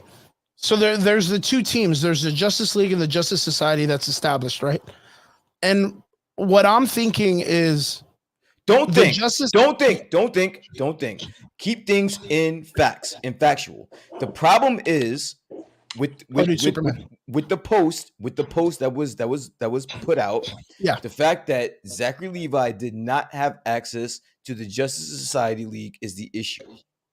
That's the reason that this movie is tanking. That's his issue with The Rock. That's his issue with Black Adam, is that he did not have access. Listen, he the did way I not see it have is that's his access. way. That's his entry. That's his entry to stay relevant in the But DC I'm world. asking you. But I'm James asking Gunn. you. And I'm asking you. In this movie that you saw, if you got a cameo from the Justice Society League, would this have made this movie better? No, not All at all. right then. So It wouldn't have done anything. Because the movie either way was not. It's like mid. Like, you know what? And I told people, I went with my best friend John Castillo. Shout out to John in Corpus Christi. We got to go see it at the Animal Draft House, and I went with Christella. I really believe that if this movie was an independent film like Hancock, badass movie. But knowing that it was part of the DC universe, and you knew that there was not going to be any opportunity for this character to be correlating in any way to anything the DC universe is doing in the future, it just made everything so irrelevant. Yo, we don't even know if there's gonna be another He doesn't even know if he's gonna have a fucking job next year. Triggs, are you understanding my question here when I ask? Yeah. Like, that doesn't make any fucking sense to me. Like, you're blaming Dwayne Johnson for not putting you in his movie and for not allowing you to have the Justice Society, but yet the Justice Society League would have added no value to your movie. What are we arguing about? I don't like the fact that, listen, we talked about it, and I specifically said I thought it was weird that when James Gunn got hired, The Rock went dark. He didn't say anything. He took his L like a fucking man. He took his L from Black Adam getting really bad reviews. He took that on the chin like a man. I respect that. He didn't say anything. He didn't blame anybody else. He didn't put anyone under the bus. He took his L and went away like a man. Lost his job publicly like a man. And now you're gonna go kick him while he's down? I would have never have thought in a million years I would have had to have defended The Rock in any sense of the imagination. But yet here I am defending him from the likes of Zachary Levi, who's caping for his butt boy fucking James Gunn and Peter Safran, who might not even have a job next year, bro. Yep. That is wild to me. Yeah, true that. But in the aspect of it, my only concern was like, why would The Rock, even though it doesn't have any value to it, why deny it the opportunity to fix whatever it is they're trying to fix? Because you know what? Fuck it. That's his shit. You know what? Let's just talk it up to that. That's his shit. This is my movie. I don't want you in it. All right. I don't believe that you earned your place in my movie. That, number one, I don't think you earned that. Number two, The Rock was under the influence. He was going to be in charge of DC. Yeah, but he didn't get it. I understand that, but at the time of him making that movie, he did not know that, right? That's another variable in this that needs to be acknowledged, right? He thought he was building his own DC universe, and he did not want Shazam in it, right? Why? That's his prerogative. He was given the leeway. They gave him that leeway. They gave it to him. I don't know how. They brought it to him. They brought it to him like, hey, we want Shazam in this movie. He says no. He says no. Mm-hmm. If you were so concerned about your DC universe, you are going to The Rock saying, hey, you're making this movie, but we're putting Shazam in the movie, regardless. Yeah, regardless of it, yeah. But you gave him that option because you knew what you were hiring when you were hiring The Rock. You gave him full autonomy. You gave him full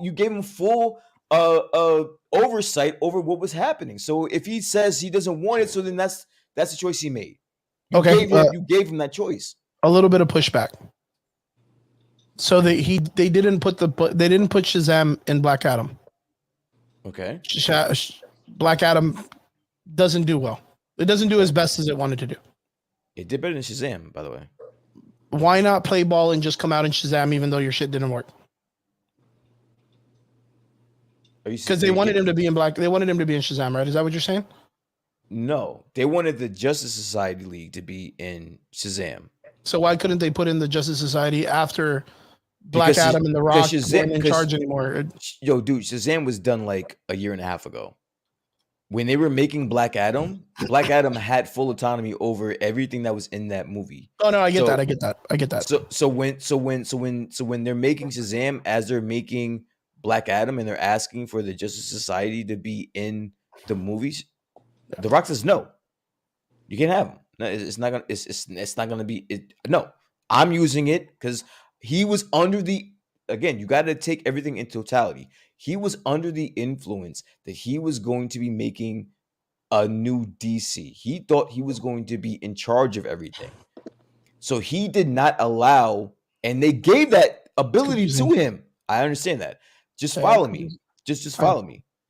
He thought if he did well in the Black Adam movie, he was going to be given the James Gunn role. Right? Are you following me there? Right? Yeah, I got you. So when he's making the movie, right, they're making Shazam 2 simultaneously. They're asking for the Justice League Society to be in that movie. He says, no, I want it. This is my shit. I'm going to build around this thing. Stay the fuck away from it. The Rock, you know what? You got it. We won't touch it. Right? Black Adam tanks in their eyes. Right? Yeah. So now Shazam's already done. It's already in the can. Right? So now they need a post-credit scene. So now James Gunn gets hired. He puts his wife in there because they didn't have time to or whatever. Yeah, they just do it. How the fuck you want to dress it up? It was the wife and the big nerd guy. However you want to dress it up is, which I think is bullshit. They did still have time to put the Justice Society. That's what I'm saying. Like, no, they had more than enough fucking time to do it. That's what I'm saying. I'm like, it's confusing. Like, why do you even think after the Rock shit? But Chris, why do you think I keep saying quotations? They didn't have enough time. That was just an excuse for him to put his fucking wife in the fucking movie. Yeah, I don't know. This is all fucking. It's messy. This is all bullshit. This is what I'm saying. All fucking messy. It's all bullshit. Yeah, and then for you to blame it on The Rock is wild to me, bro.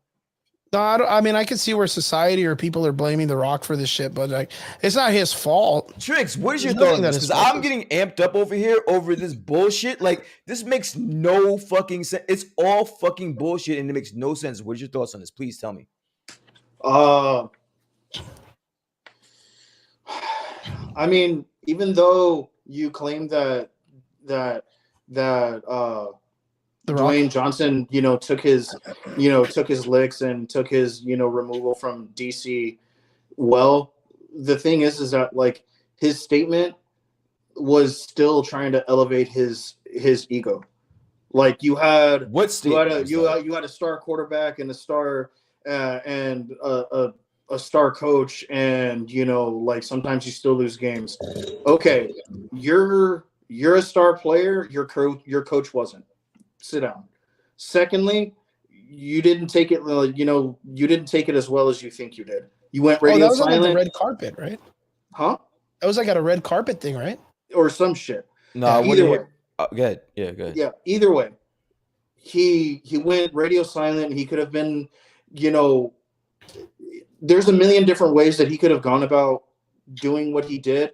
I'm not saying that he's in the wrong, and like especially after so much time, turmoil, and bending over backwards and trying to get people to like, adhere to certain things and finally getting your project made after what, 13, 15 years or some shit like that, and it tanks, you're going to be bitter. Okay. I get it. You're going to get mad. And, like, why wouldn't he be? But at the same time, it is what it is, dude. Like, you put too many eggs in one basket that you probably let go of a whole lot of other projects that could have easily netted you way more, and that you could have easily given that same kind of passion to, but didn't. It ultimately falls on you. And And I honestly think that I think he took it on the chin like a man. I think that yes, the human reaction would have been all right. I am from the perspective that he all but knew that he was going to be handed the DCEU. That's just and I'll that's agree with you on that. Like, I that's really will. Had things been in the exact same position or stayed with the current leadership that it was at, then yes, I'm sure that they would have given him the keys to the fucking DCEU, and they would have been like, hey, what are your thoughts on such and such? Henry Cavill would have been back. Who the fuck knows? Maybe they would have restored the Snyderverse. Whatever, but it didn't happen. And that's super shitty. Super, super shitty. Because, I'm one of the very few people who like really saw the potential of the Snyderverse and would have loved to have seen it like come to full fruition, but it didn't happen. all right. I'm also not All going to right. cry about it. I totally understand. I'm trying to keep some like open objective here because I think this is all bullshit. But let's just slow it down. All right, let's slow it down. Let's just put it Let's slow it down into now, baby. let's just put it in this perspective, right? Let's say you're the Rock, right? Yeah. I am I'm Zazzy, I'm Zaslav. I come to you and I say, hey Rock, hey Triggs, I want you to run my DCEU. What do you think? Oh, well, I've been working on this Black Adam shit, and I have a whole future where I can get Henry Cavill come back in and Superman's back in. All right, you know what? That's great, Triggs. I'm gonna give you all the manpower, all the push. You do what you want to do. You go for it. And if this thing works out, you're gonna be the fucking man. Okay, you make your fucking movie, right? Some people like it, some people don't. It's considered a fucking tank. About a week after the movie comes out, unbeknownst to you, I give the DCU to Chris. Right? I give the DCU to Chris, and you're pissed now. But you can't say anything because you're a huge fucking star, and you will look shady by saying something about Chris. Right? Just let me finish before anybody goes in, right? You will look shitty saying something to Chris. So you chill. You don't say anything. You take your L like a man. You get hit by the bloggers, by the critics, because your movie's shit. And then you get humiliated publicly because everyone knows you were bidding for the DCEU that is now Chris's. And your first statement publicly is saying how Chris is going to do a good job. He is a good man. You're taking your chops like a man. And then the first thing publicly that was okay, because I would be damned if Chris is gonna put out a statement without my consent as the owner of the company that he's working for now, saying about how you fucked up Chris's shit.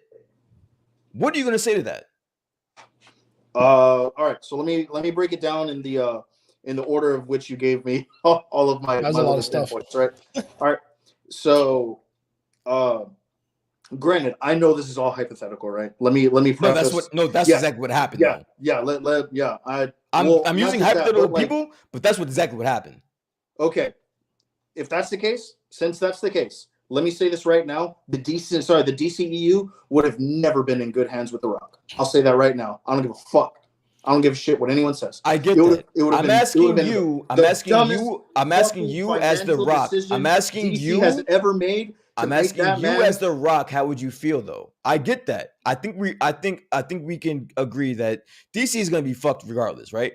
But you as The Rock, how would you feel knowing that happened to you in that sequence? Me as The Rock, I would have first told them, you are wrong for ever handing me these keys. Hand me the keys on a couple of IPs. Let me do that. That's not secondly reality. All right. Okay, go ahead. Go. Secondly, now, since, yes, that did happen and everything else has come out the way that it has, at this point, I'm just letting my publicist handle it, right? Like, I'm going to have to, because now as a human, I'm just going to be like, well, fuck you guys then. This is not reality. This is not reality, bro. Tricks, I know for a fact, just the emotional aspect of a human being, you will be jumping out of your skin to want to be like, yo, fuck him. Fuck you guys fucked me over, but you didn't do that. You sat quiet, you played it cool, you were a gentleman about it. And exactly, that's exactly why your first public statement was to congratulate Chris. It was to say, hey, he's gonna do a good job. You know what? I tried my shot at it, I failed. You know what? Thank you guys, thank you the fans, you guys looked out for me, but you know what? Give Chris your support. And then 2 months later, I think we lost. Hey, where'd you go? But then sorry, I got a phone call on my my Facebook. On his phone, yeah. I'm on my phone right now. I'll wrap it up because I'm going to take way too much time. And then 2 months later, some dickhead that's an actor that you don't give a fuck about is saying, "Hey, you fucked up my shit." You can't sit there and tell me that your first initial reaction is you going to me as the head of the studio saying, you know what? I don't know what you guys were thinking by giving me the shot. Get the fuck out of here, Tricks. Who are you talking to, bro? Like, come on, bro. Come on, if I have an opinion on the thing, I don't think The Rock should have held himself as high as getting it from James Gunn, because James Gunn, of course, has more experience in that nature.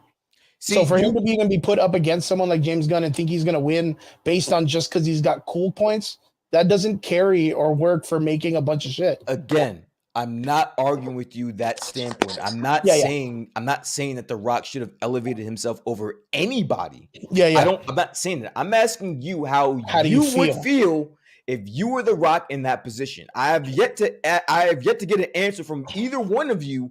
You're going to be upset. Situation. Look, I'll answer it. You're going to be upset. Like, you're going to be upset. You're going to feel defeated. You're going to feel lied to. There's going to be a bunch of shit, but that's just the way the cookie crumbles, and that's what you signed up for. Like, there's no way that he didn't know that was a possibility. Like, it's just what it is. But the moment that he got that call and said he didn't get it, that doesn't give him the right to say, okay, cool, well, you can't use my shit anymore. He never got that call. He found out. We found out. Exactly. That's another extra humiliation. That's all right. He'll wipe away his tears with his $1 million. It's not gonna matter. I agree with you. He ain't gonna lose sleep. That would have just been something that he added to his resume. And thank God it didn't happen, because I think he would have failed that shit too. So, like, yeah, that wouldn't be something I want to put on my resume either.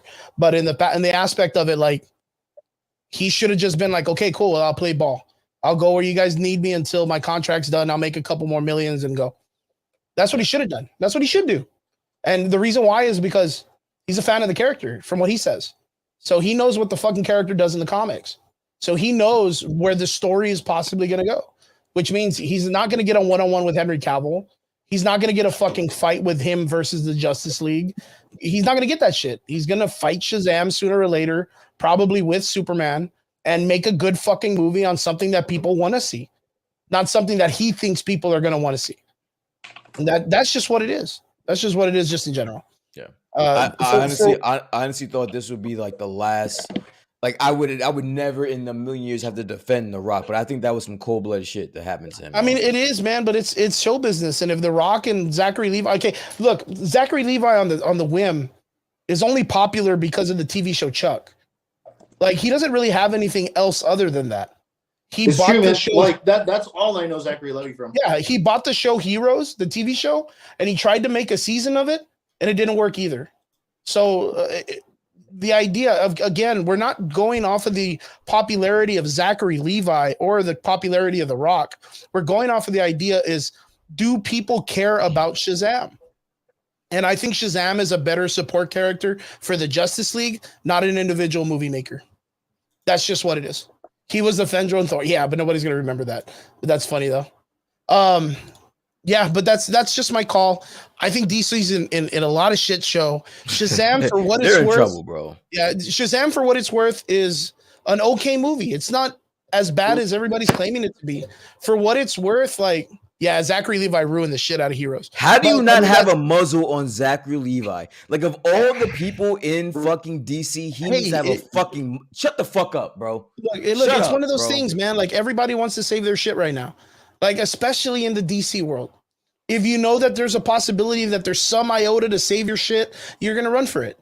And he's just trying to save face because he wants a job. I mean, who else is going to hire this dude? Put a muzzle on fucking Zachary No, Levi, like, bro. just To be completely fair, you would never think that you would have to, right? Yeah. But here we are, dude. But here we are, Yeah. man. Like, Look, it's one of those things. Like, look, I don't see any other company clamoring at the idea to let's hire Zachary Levi, other than just Chuck to Shazam. And I think Michael Betancourt said he was a Fendril in Thor, but that's like he took over in the second movie, and then he died in Thor Ragnarok with everybody else. Like, he was a throwaway character in that, but nobody's clamoring for him. The Rock is going to get work.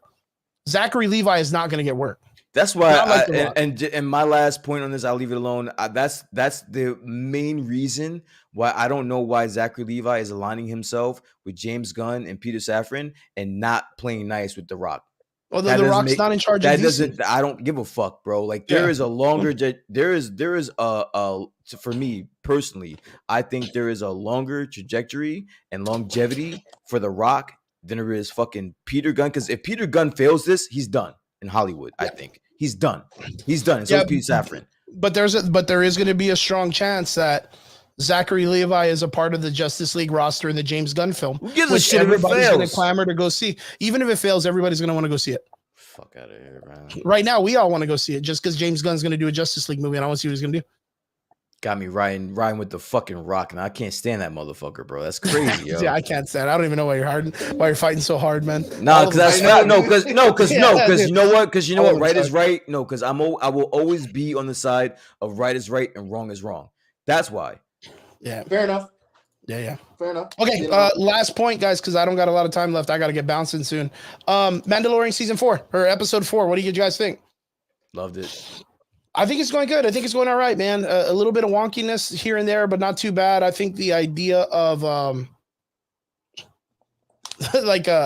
these people need to get off that beach. Like, they don't need to be laying on that beach no more, man. They need to fucking get out of that place. That motherfucking beach is dangerous as shit, dude. If you're a kid and you're a Mandalorian kid, like, your fucking years are numbered, man. You're numbered. I thought it was good. TV show's all right. Grogu getting in there, getting some action as a Mandalorian, getting his first piece of Mando armor. I was really anticipating a helmet, but we got Me a cup too, dude. coaster. I really was too. We got a drink coaster instead for his chest. All right, I'm good about that. For some reason, everybody was super excited about that random black dude. Everyone was hoping it was going to be, of course, fucking Mace Windu, and the door opens up and it's this dude, and then everyone was like, who the fuck is this guy? And then Google goes off and goes, and then everybody Googles and goes, oh, fuck, it's Jar Jar Binks. Thank God. So, yeah, but what's even cooler is the character that he is playing is an actual character. It's an actual character in Star Wars lore. Like a challenge show. Some like deep out on Star Wars. cut, Super it's like some cut, dude. deep cut shit. Yeah, super deep cut. I was in Discord and I was like, don't any of you motherfuckers be like, yeah, finally. I was like, none of you guys saw this shit. Don't give me this garbage of everybody was excited. So this goes off to the theory that the motherfucking dude that's going to save him is actually Jar Jar Binks.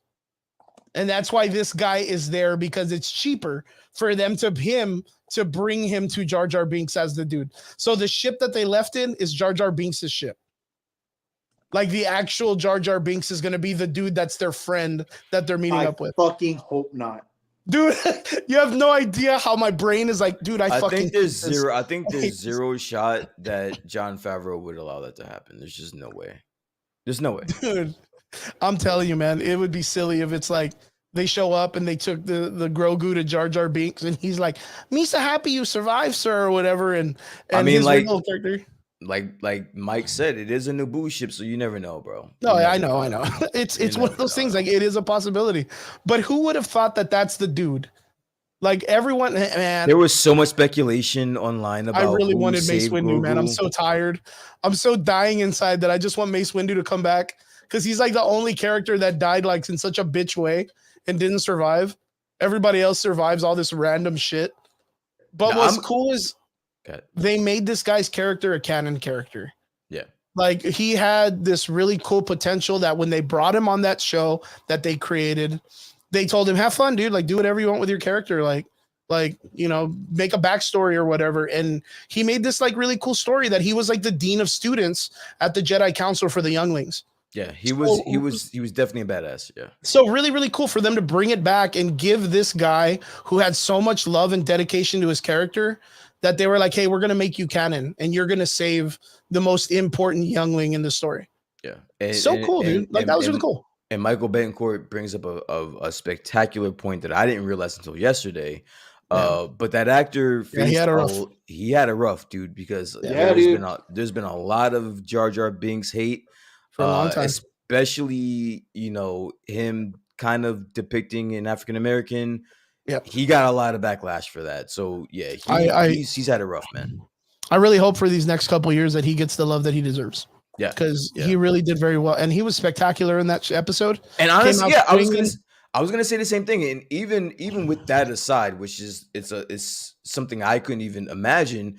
I honestly wasn't upset with the reveal. I wasn't upset the fact that he was the one that saved Grogu. Like, yes, it was a letdown because we all spent time speculating. We all spent time speculating who it could have been to save Grogu. But you know what? He was a badass, and I wasn't mad at it. What a great way for them to give this guy a redeeming arc and help him out and build him in such a great way for his support. Overall, the show's been going pretty good. Trix, what did you think of the episode? Yeah, overall. Dude, I actually give it a solid 7. I thought it was a little wonky. Like Chris said, it was actually a little hard for me to follow at first because I was watching and then I was like, when the fuck did this kid get taken? Yeah. And like, because it was so like quick. 2 days. He was like 2 days captured. When the fuck did this happen? And I was like, oh, okay. And then like all this other stuff happened and like the way that I'm really, really picturing this season going is it's going to be a uniting of like the whole Mandalorian culture, clans, and people, and they're going to go back. I'm really excited for them. Yeah, and it's going to be a unite like I'm not going to say a coming of age story, but it's going to be like a huge uniting of the Mandalorian like culture. The only thing that I hope that they fix is that they stop dumbing down Din Djarin. They kind of make him a little bit more of his like, I like that swashbuckler silent type, but they're kind of dumbing him down a lot where he's making like stupid mistakes every episode. And they're picking up Bo-Katan, I don't think that they're dumbing him down. I just think that they're showing that his capability is not as is still not on the level of some of the other ones. Because like, yeah, he's doing stuff and he's super capable. He's still doing things. And like, I mean, like, who's the one who saved the kid? I mean, it was him. You know, like, who's the one who came in and saved everybody? It was him. Yeah. So he's doing shit. It's just that, like, you're finally getting to, like, fully getting to see the scope of what the Mandalorians are capable of. And he may not truly be at that, like, high tier as, like, everyone really thought that he was. Yeah, like, compared to other Mandalorians, he may not be quite as capable as the rest of them. And real quick in the comment section, John Casillas, my boy John from Corpus asks, what about the scientist L-52? And Michael Betancourt says, also going back to John, The scientist L-52 is our first sign of the First Order as a covert force taking over the Republic from the inside. Going back to last week